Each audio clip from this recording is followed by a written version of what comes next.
श्रोताओं, आंखें हमारे शरीर की सबसे नाजुक और जरूरी अंग होती हैं, साथ ही उतनी ही संवेदनशील भी होती हैं। ऐसे में इनसे जुड़ी समस्याओं को कभी नजरअंदाज नहीं करना चाहिए। आंखों में किसी भी तरह की तकलीफ या परेशानी होने पर तुरंत डॉक्टर की सलाह लेनी चाहिए। ग्लोकोमा भी आंखों से जुड़ी एक ऐसी ही समस्या है जिसका समय रहते यदि उपचार न किया जाए तो ये एक गंभीर रूप भी धारण कर सकती है। चलिए तो आज इसी विषय पर हम विस्तार से जानकारी लेते हैं नेत्र रोग विशेषज्ञ डॉक्टर गजेंद्र चावला से। आप पूर्व विशेषज्ञ शंकर नेत्रालय से हैं, साथ ही president elect Madhya Pradesh state ऑफ्थेल्मिक society से हैं। डॉक्टर साहब, आपका स्टूडियोज में बहुत बहुत स्वागत करते हैं। सबसे पहले तो आज आपसे ये जानना चाहेंगे कि ग्लोकोमा क्या होता है और इसके क्या कारण होते हैं। देखिए अर्चना जी, ग्लोकोमा जो है वो आई प्रेशर की बीमारी है। जैसे हमारी शरीर में ब्लड प्रेशर होता है और हम लोग बोलते हैं कि 130/80 या 120/80 90 एक सामान्य ब्लड प्रेशर होता है,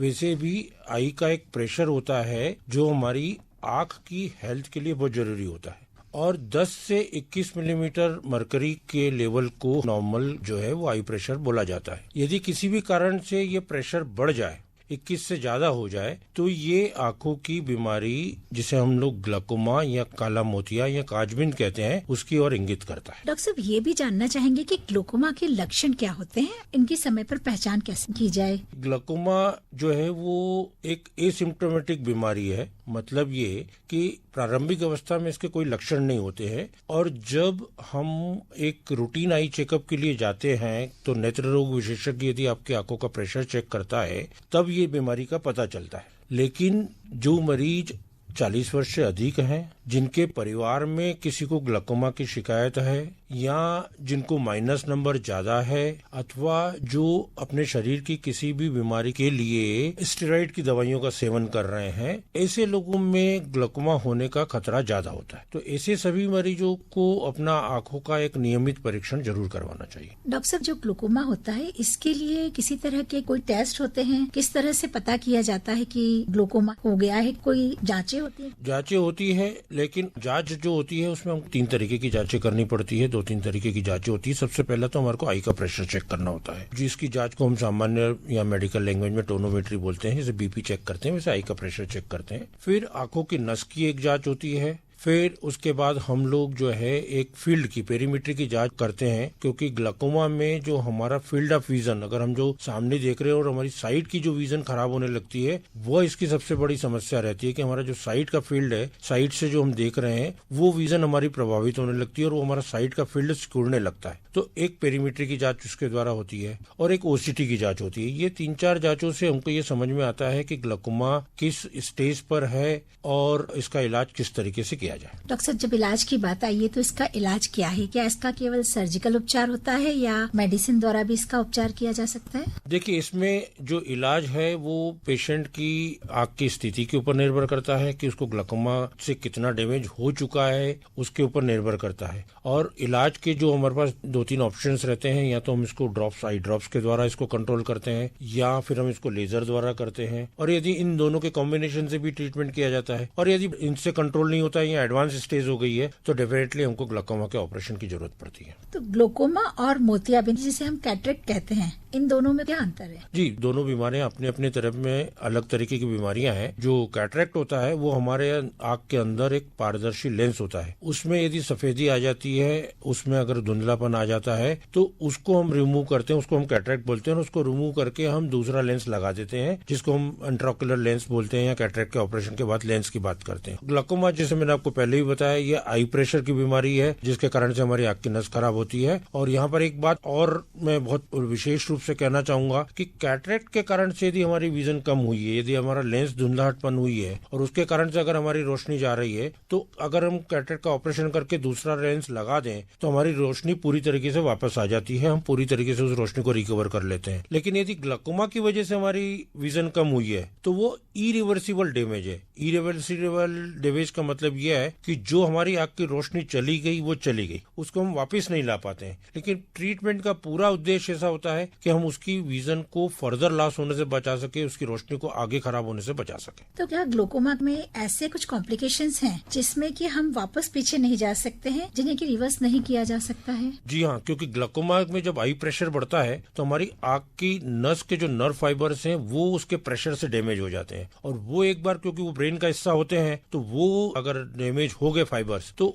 उनको रीजनरेट करना संभव नहीं है। तो ये एक इरिवर्सिबल ब्लाइंडनेस है, स्लो प्रोग्रेसिव बीमारी है। स्लो प्रोग्रेसिव बीमारी का मतलब ये धीरे धीरे धीरे बढ़ती है, और अगर समय पर उपचार कर लें तो हम इस बीमारी को अपनी स्थिति पे रोक सकते हैं। लेकिन इस पर भी ध्यान देना बहुत जरूरी है कि इसका ट्रीटमेंट लगातार चलता रहता है, हमेशा चलता रहता है, और मरीज को अपने डॉक्टर के साथ नियमित फॉलोअप भी कराना पड़ता है। यानी एक बार यदि ग्लोकोमा का इलाज शुरू हो गया, उसे लंबे समय तक कराना होता है या ता जिंदगी हमेशा कराना ही होता है? जी हाँ, यह एक बार डायग्नोस हो गया तो इसे कंट्रोल करने के लिए जिंदगी भर हमको ट्रीटमेंट कराना पड़ता है। हमको बहुत रेगुलर डॉक्टर से मिलना पड़ता है, और जो आपका आई स्पेशलिस्ट जो आपकी आंखों की जांच कर रहा है वो आपकी आंख की स्थिति देख के डिसाइड करता है कि आपको उसमें जो टेस्ट होती है उसको भी अपने को बार बार कराना पड़ता है। तो इसमें सबसे अहम बात और सबसे महत्वपूर्ण बात यही है, समय पर दवाई डालना और नियमित रूप से अपने आंखों का परीक्षण कराना। डॉक्टर साहब, जैसा कि आपने बताया कि ग्लोकोमा एक ऐसी बीमारी है जिसका समय से यदि पता चलता है तो इसका इलाज संभव है, लेकिन जीवन भर दवा लेनी होती है या आंखों में डालनी होती है। तो ग्लोकोमा के प्रति जागृति बढ़ाने के लिए क्या कदम उठाए जाने चाहिए? देखिए,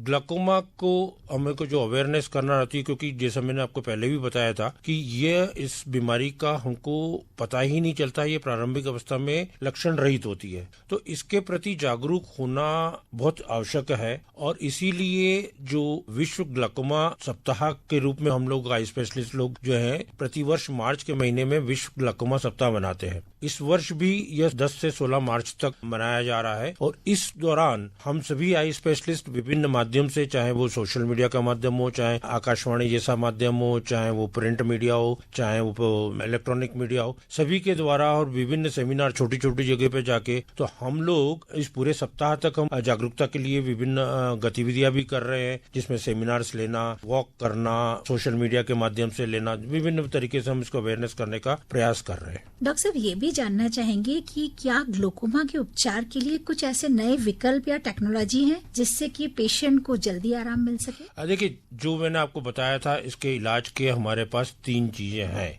आई ड्रॉप्स, लेजर्स या ऑपरेशन। पर ऑपरेशन हम बिल्कुल आखिरी विकल्प के रूप में रखते हैं, लेजर्स और आई ड्रॉप। और आई ड्रॉप में भी रोज नई रिसर्च होती है, रोज नए मॉलिक्यूल्स आते हैं। पहले ऐसा होता था कि 1 या 2 ड्रॉप्स के हमारे पास ऑप्शन थे, तो उसके अलावा हमारे पास चॉइस ही नहीं होती थी। आजकल हमारे पास बहुत सारे ट्रीटमेंट के ऑप्शंस अवेलेबल हो गए हैं, पर पेशेंट को दवाई तो नियमित रूप से डालनी ही पड़ेगी। ये एक उसकी बेसिक रिक्वायरमेंट है, ये एक बेसिक जरूरत है। डॉक्टर साहब, ग्लोकोमा से बचने के लिए कौन कौन से उपाय किए जा सकते हैं? क्या अपनी जीवन शैली में या दिनचर्या में किसी तरह का बदलाव लाकर ग्लोकोमा से बचा जा सकता है? ग्लाइकोमा से बचना तो मेरे ख्याल से ऐसा कोई वो नहीं कह सकता कि एक पर्टिकुलर व्यायाम या एक पर्टिकुलर चीज से हमारे को उन चीजों से फायदा होगा। लेकिन यस, यदि हम अपनी हेल्दी लाइफस्टाइल रखें, यदि हम हमारी दिनचर्या को नियमित रूप से कर लें, हम लोग वॉक करें, तो इन चीजों से हमारी जनरल हेल्थ सुधरती है। तो उसमें इसमें भी डेफिनेटली हमको पता चलता है। लेकिन इतने समय से मैं फील्ड में काम कर रहा हूँ, हमारे यहाँ एक समस्या ये है कि मरीज को जब तक बहुत समस्या नहीं होती है तब तक वो अपने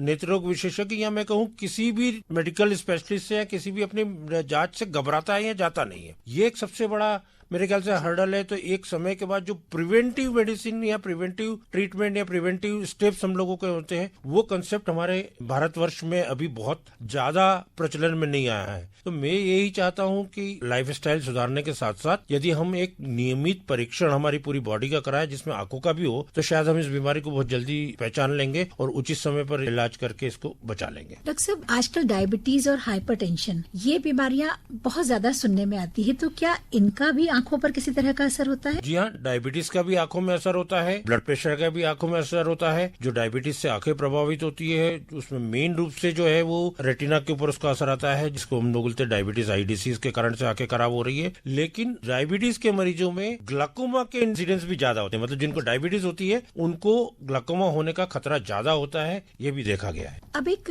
आंखों से जुड़ी हुई सामान्य सी बात डॉक्टर साहब ये जानना चाहेंगे कि क्या रीजन है कि आजकल चश्मा पहनने वालों की संख्या बढ़ती जा रही है? न केवल युवा बल्कि बच्चों में भी आंखों की प्रॉब्लम या चश्मे की प्रॉब्लम कॉमन हो गई है, तो इससे बचने के लिए क्या उपाय किए जा सकते हैं? देखिए, चश्मा आने का जो सामान्य रूप से या मेन कारण जो है वो एक जेनेटिक है। जेनेटिक का मतलब यदि आपके पेरेंट्स लगा रहे हैं तो बच्चों को चश्मे का नंबर आने की संभावना है या उसका खतरा ज्यादा होता है। लेकिन आजकल अभी स्पेशली ये कोविड के बाद हम लोगों ने देखा है, जब से हमारी कोविड के समय में चूंकि हमारी एजुकेशन, हमारा एंटरटेनमेंट, हमारा प्लेइंग, एवरीथिंग प्रोजेक्ट्स, ये सब कुछ हम लोग जो है वो ऑनलाइन हो गए। पूरी सिस्टम जो है हमारा कंप्यूटर बेस्ड हो गया था, मोबाइल बेस्ड हो गया था। तो उसके कारण से हमने देखा है कि जो ग्रोइंग एज के बच्चे हैं, स्पेशली जो 6, 7, 8, 9 साल वाले बच्चे हैं, उन लोगों में जो है चश्मे का नंबर हमने तेजी से बढ़ते हुए देखा है। तो ये डेफिनेटली, क्योंकि जब हम छोटे स्क्रीन पे काम करते हैं तो हमारी जो आंखों की मसल से हम लगातार फोकस करते हैं, उससे माइनस नंबर बढ़े हैं, मायोपिया बढ़ा है, इसमें कोई दो मत नहीं है। तो इसलिए